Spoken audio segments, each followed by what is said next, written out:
ಎಲ್ಲರಿಗೂ ನಮಸ್ಕಾರ. ನನ್ನ ಹೆಸರು ಅನುಷಾ ಮಹಾದೇವ್ ನಾಯ್ಕ್. ನಾನು KLE ಸಂಸ್ಥೆಯ ಶಿಕ್ಷಣ ಮಹಾವಿದ್ಯಾಲಯ ಅಂಕೋಲಾದ B.Ed ಪ್ರಥಮ ವರ್ಷದ ಶಿಕ್ಷಣಾರ್ಥಿ. ಇಂದಿನ ವಿಡಿಯೋದಲ್ಲಿ ಬನವಾಸಿಯ ಐತಿಹಾಸಿಕ ದೇವಾಲಯವಾದ ಮಧುಕೇಶ್ವರ ದೇವಾಲಯದ ಇತಿಹಾಸವನ್ನು ತಿಳಿಯೋಣ.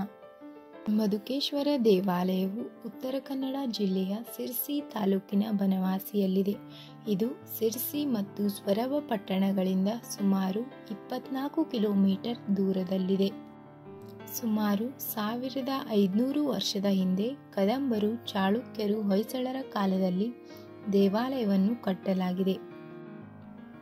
ಪ್ರಸಿದ್ಧ ಶಿಲ್ಪಿ ಅಮರಶಿಲ್ಪಿ ಜಕಣಾಚಾರಿ ಈ ದೇವಾಲಯವನ್ನು ನಿರ್ಮಿಸಿದನೆಂದು ನಂಬಿಕೆ.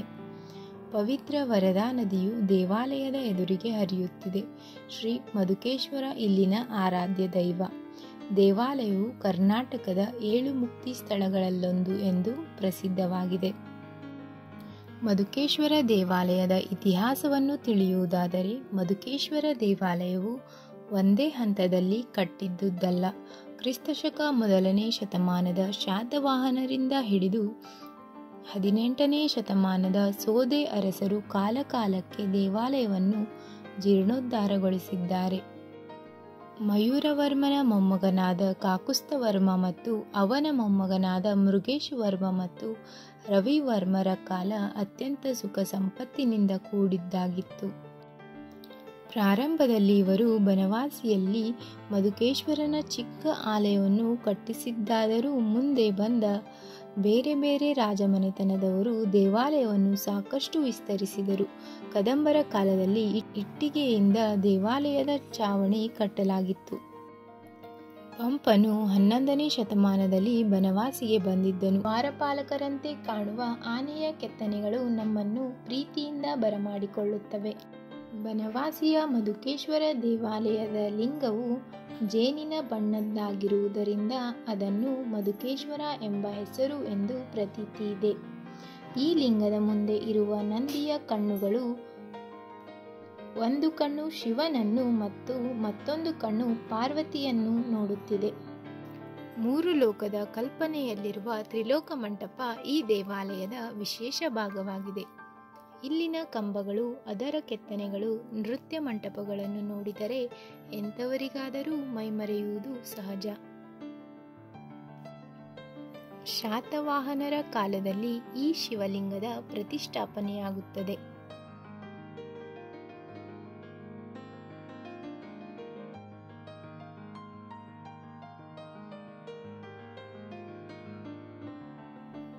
ಇಲ್ಲಿನ ಅರ್ಧ ಗಣಪತಿಯು ಬ್ರಹ್ಮಚರ್ಯದ ಪ್ರತೀಕವಾಗಿದೆ. ಈ ದೇವಾಲಯದ ನಾಗರಬಂಧ ಶಿಖರವನ್ನು, ಅದರ ಕೆತ್ತನೆಯನ್ನು ಮತ್ತು ಅದರ ಅಕ್ಕಪಕ್ಕದ ದೇವಾಲಯಗಳು ಹಂತ ಹಂತವಾಗಿ ನಿರ್ಮಾಣವಾಗಿವೆ. ಹೊಯ್ಸಳರು, ಚಾಳುಕ್ಯರು, ರಾಷ್ಟ್ರಕೂಟರು, ವಿಜಯನಗರ ಸಾಮ್ರಾಜ್ಯದವರು ಈ ದೇವಾಲಯದ ಜೀರ್ಣೋದ್ಧಾರವನ್ನು ಹಂತ ಹಂತವಾಗಿ ಮಾಡಿ ತಮ್ಮದೇ ಶೈಲಿಯ ವಾಸ್ತುಶಿಲ್ಪಗಳನ್ನು ನಿರ್ಮಾಣ ಮಾಡಿದ್ದಾರೆ. ದೇವಾಲಯದ ಹೊರಭಾಗದಲ್ಲಿ 2 ಆನೆಗಳನ್ನು ಕಾಣಬಹುದಾಗಿದೆ. ಇವು ಹಿಂದೆ ಕದಂಬರ ಕಾಲದಲ್ಲಿ ನಿರ್ಮಿತವಾದಂತಹ 2 ದ್ವಾರಪಾಲಕ ಆನೆಗಳು. ಮಧುಕೇಶ್ವರ ದೇವಾಲಯದಲ್ಲಿ ಗರ್ಭಗುಡಿಯಿಂದ ಹಿಡಿದು ನಂದಿ ಮಂಟಪದವರೆಗೆ 5 ರೀತಿಯ ಮಂಟಪಗಳನ್ನು ಕಾಣಬಹುದಾಗಿದೆ. ಮೊದಲನೆಯದಾಗಿ ಗರ್ಭ ಮಂಟಪ, ಎರಡನೆಯದಾಗಿ ಸಂಕಲ್ಪ ಮಂಟಪ, ಮೂರನೆಯದಾಗಿ ಸಭಾ ಮಂಟಪ, ನಾಲ್ಕನೆಯದಾಗಿ ನೃತ್ಯ ಮಂಟಪ, ಕೊನೆಯದಾಗಿ ನಂದಿ ಮಂಟಪ. ಈ ರೀತಿಯ 5 ಮಂಟಪಗಳನ್ನು ಇಲ್ಲಿ ಕಾಣಬಹುದಾಗಿದೆ. ಗರ್ಭ ಮಂಟಪವು ಶಾತವಾಹನರ ಕಾಲದಲ್ಲಿ ಅಂದರೆ 2ನೇ ಶತಮಾನದಲ್ಲಿ ವಾಸ್ತುಶಿಲ್ಪಕ್ಕೆ ಹೆಚ್ಚಿನ ಪ್ರಾಧಾನ್ಯತೆ ಇರಲಿಲ್ಲ. ಅಂದರೆ ಗರ್ಭಮಂಟಪದ ಕಂಬಗಳಲ್ಲಿ ಯಾವುದೇ ರೀತಿಯ ಕೆತ್ತನೆ ಇರಲಿಲ್ಲ. ಗರ್ಭಮಂಟಪದ ಕಂಬಗಳು ನುಣುಪಾಗಿದ್ದವು. ಹೀಗೆ ಬನವಾಸಿಯು ಹಲವಾರು ರೀತಿಯ ವಾಸ್ತುಕಲೆಯನ್ನು ಹೊಂದಿದೆ. ಕದಂಬರ ರಾಜಧಾನಿಯಾದ ಬನವಾಸಿಯ ಮಧುಕೇಶ್ವರ ದೇವಾಲಯವು ಒಂದು ಸುಂದರವಾದ ಪ್ರೇಕ್ಷಣೀಯ ಸ್ಥಳವಾಗಿದೆ. ಮಧುಕೇಶ್ವರ ದೇವಾಲಯಕ್ಕೆ ಭೇಟಿ ನೀಡಿದರೆ ಹಲವಾರು ದೇವಾನುದೇವತೆಗಳನ್ನು ಈ ದೇವಾಲಯದಲ್ಲಿ ಕಾಣಬಹುದಾಗಿದೆ. ಆದಿ ಕದಂಬರ ಕಾಲದಿಂದ ಹಿಡಿದು 15ರಿಂದ 17ನೇ ಶತಮಾನದ ಸೋದೆ ಅರಸರ ಕಾಲದವರೆಗೆ ಇದರ ವಾಸ್ತುಶಿಲ್ಪದಲ್ಲಿ ವಿಸ್ತಾರ ಮತ್ತು ಬೆಳವಣಿಗೆ ಆಗುತ್ತಲೇ ಬಂದಿದೆ. ಇದರ ಮೂಲ ಹೆಸರು ತಿಳಿದು ಬಂದಿಲ್ಲ. ಸುಮಾರು 10ರಿಂದ 11ನೇ ಶತಮಾನದಿಂದ ಇದನ್ನು ಮಧುಕೇಶ್ವರ ದೇವಾಲಯವೆಂದು ಕರೆಯಲಾಗುತ್ತಿದೆ.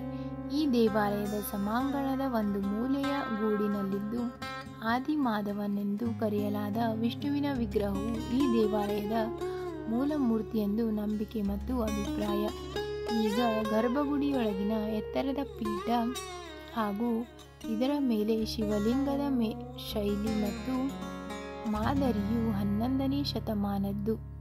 ಇದು ಹೇಗೆ ಇರಲಿ, ವಾಸ್ತುಶಿಲ್ಪದಲ್ಲಿ ಇದು ಕಾಲಕ್ರಮೇಣ ದೊಡ್ಡ ಪ್ರಮಾಣದಲ್ಲಿ ವಿಸ್ತಾರವಾಗಿರುವುದು ಖಚಿತ.